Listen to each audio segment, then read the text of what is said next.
दो टाइप के लीडर्स होते हैं, दो टाइप के विनर्स होते हैं।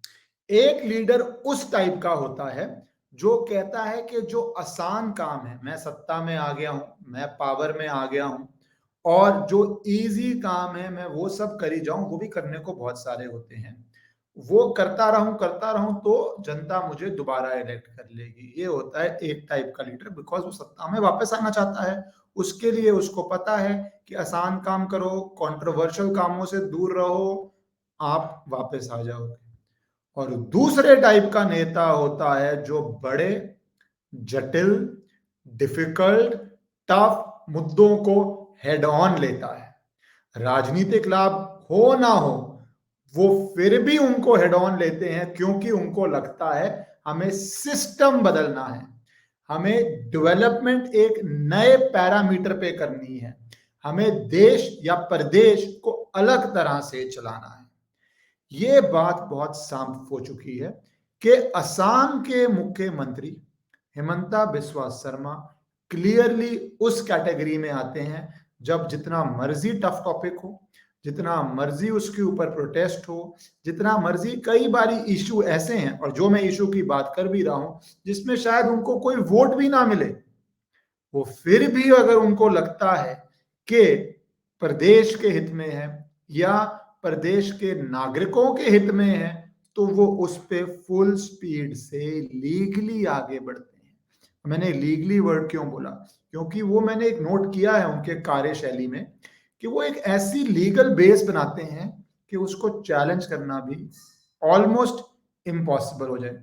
चैलेंज आप करें भी तो आप जीत ना पाए, क्योंकि कोर्ट्स में या कहीं पे पब्लिक ओपिनियन में भी, इनफैक्ट वो इतने अच्छे कम्युनिकेटर हैं कि ना वो इन स्टेप्स पे आप पब्लिक ओपिनियन पे उनसे जीत पाओगे, ना आप कोर्ट्स में जीत पाओगे, क्योंकि उन्होंने सब कुछ कानून के दायरे में किया है।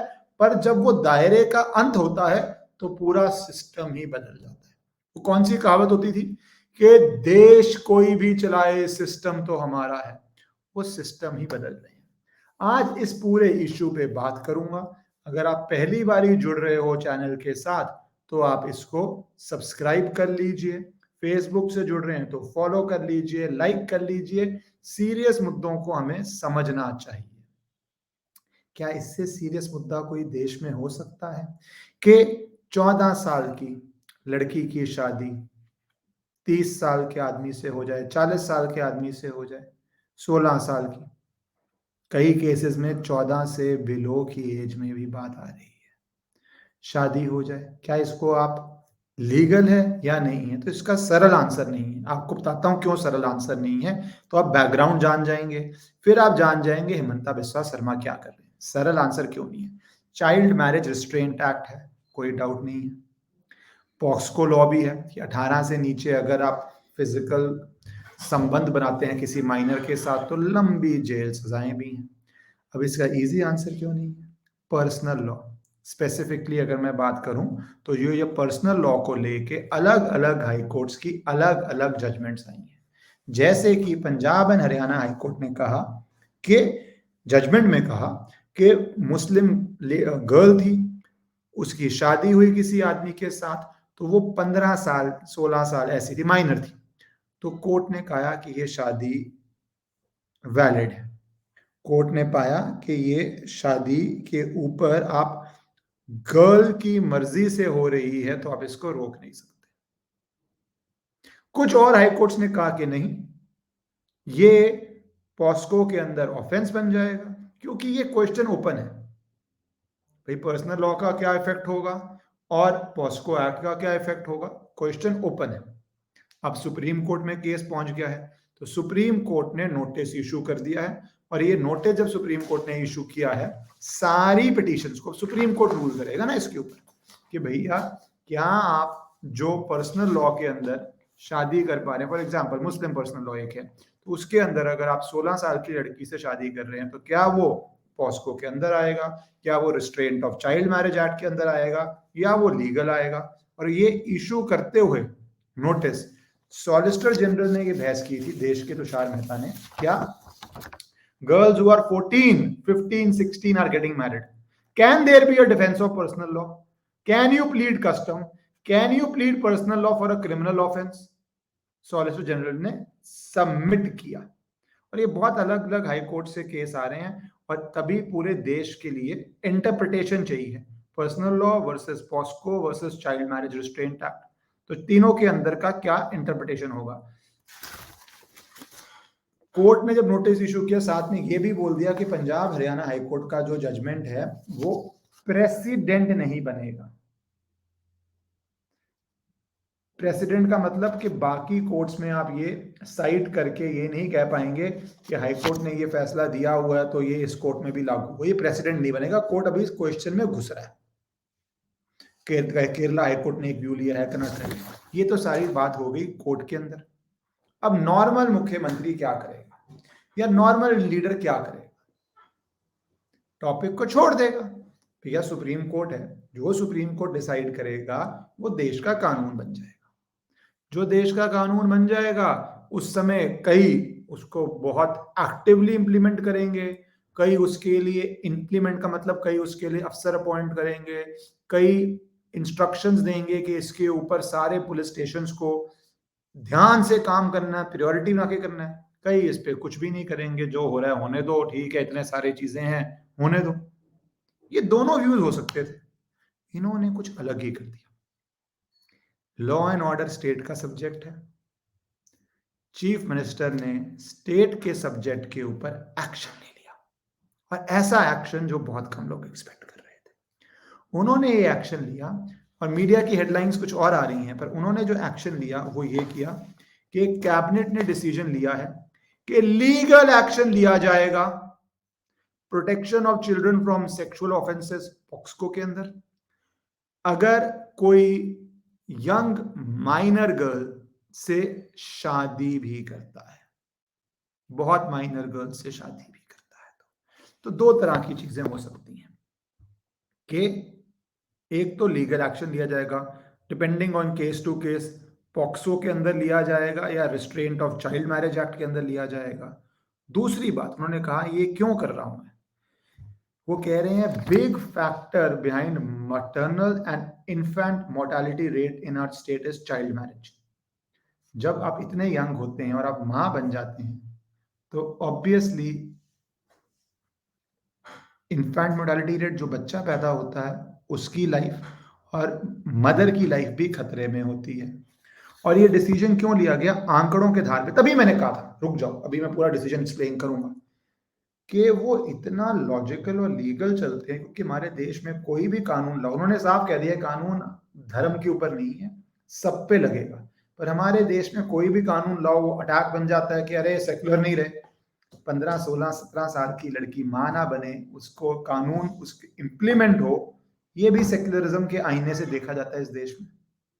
जब 10वीं में लड़की पढ़ रही हो, 11वीं में उसकी पढ़ने की उम्र हो, उसकी शादी कर दी जाए, उसको मां बना दिया जाए, फिर 2 साल में, 3 साल में, 5 साल में 4-5 बच्चे हो जाएं, और वो सारी उम्र उसका जो एक अभी इंडिया में वर्ल्ड कप जीती हैं इसी उम्र की लड़की, इसी उम्र की लड़कियां ने फर्स्ट वर्ल्ड कप जीता, कितना गौरव लाई है। गौरव ही क्या, फाइनेंशियली भी घर में कितना पैसा लेके आएंगे। दोनों चीजें, देश का गौरव और अपने लिए और अपने परिवारों के लिए फाइनेंशियल स्टेबिलिटी। 5 करोड़ का तो बीसीसीआई ही अमाउंट अनाउंस कर चुका है, और दूसरी तरफ आप शादियां कर रहे हो। अब इसके पीछे आंकड़े क्या हैं, बहुत शॉकिंग है। फैमिली हेल्थ सर्वे ने किया 2019 और 20 के बीच में, तो पाया 31.8% of women between 20 to 24 in the northeastern state were married before the legal age of 18। Basically 32% लड़कियों की शादी, 1/3 की शादी 18 से पहले हो रही थी। और आगे सुनो, 11.7% ऑफ विमेन, विमेन क्या, मैं तो गर्ल्स बोलूंगा, aged between the age of 15 and 19 who were married were already mothers or pregnant during the period of survey compared to a national average of 6.8, double मतलब national average। It shows that child marriages are happening at an alarming rate in Assam, said the chief minister। 15 से 19 की as के बीच में 11-12% लड़कियां already pregnant हैं या बच्चा ले चुकी हैं। आगे चलो, डिस्ट्रिक्ट वाइज उन्होंने आया 50.8, more than 50% of all women in Dhubri district between the age of 20 से 24 जिनका सर्वे किया है, उनकी शादी 18 से पहले हो चुकी थी। जो 30-35 की जो होंगी उनका तो पता नहीं, सर्वे 15 साल पहले उनकी हो चुकी थी, तो नंबर क्या निकलता, बट 50% से ऊपर हो चुकी थी। अब लीगल स्टेप क्या लिया? पहला, हर विलेज पंचायत में द सेक्रेटरी जो होता है विलेज पंचायत का, उसको child marriage prohibition officer appoint कर दिया। और अगर कोई चाइल्ड मैरिज हो रही है तो वो ऑफिसर पुलिस में कंप्लेंट करेगा, एफआईआर दर्ज होगी, लीगल एक्शन होगा। उन्होंने ये भी कहा कि वुमन की appropriate age of motherhood should be between 22 से 30 साल की उम्र में, नहीं तो मेडिकल कॉम्प्लिकेशंस हो सकती हैं। ये मीडिया ने सब हेडलाइन दी। क्यों? क्योंकि वो दिखाने के लिए अरे वुमन एम्पावरमेंट है। क्यों कोई मुख्यमंत्री कह रहा है 22 से 30 की उम्र में आप मदर बन जाओ? ये नहीं दिखाया किस कॉन्टेक्स्ट में वो बोल रहे हैं। वो उस कॉन्टेक्स्ट में बोल रहे हैं कि आप इतनी यंग बच्चों की जो आप शादियां कर रहे हैं, 15 से 19 18 के बीच में वो मदर्स बन रही हैं, वो बोल रहे हैं इतनी जल्दी करना से ही इन्फेंट मोर्टालिटी रेट और ये मोर्टालिटी रेट्स बढ़ रहे हैं। वो उस कॉन्टेक्स्ट में बोल रहे हैं, पर उसको कवर नहीं किया कि कितनी अच्छी बात है ये वुमेन एम्पावरमेंट के लिए कि बच्चियों को शादी में धकेल नहीं दिया जाएगा, टीनेजर्स को शादी में धकेल नहीं दिया जाएगा। कानून बने हुए थे, पर अब कानून के अंदर अरेस्ट होंगे। और उन्होंने कहा thousands of husbands will be arrested in next 5 to 6 months as it's a crime to have sexual relationships with a girl below 14 years of age even if her legally 14 साल से नीचे के भी केसेस आ रहे हैं। और जो 18 से नीचे करेंगे उनको भी बुक किया जाएगा। बुक मीन्स एफआईआर की जाएगी, दर्ज किया जाएगा। सो बेसिकली ये जो स्टेप है, ये infant mortality rate, child mortality rate, mother mortality rate, ये सब पे तो बातें हम कर ही रहे हैं।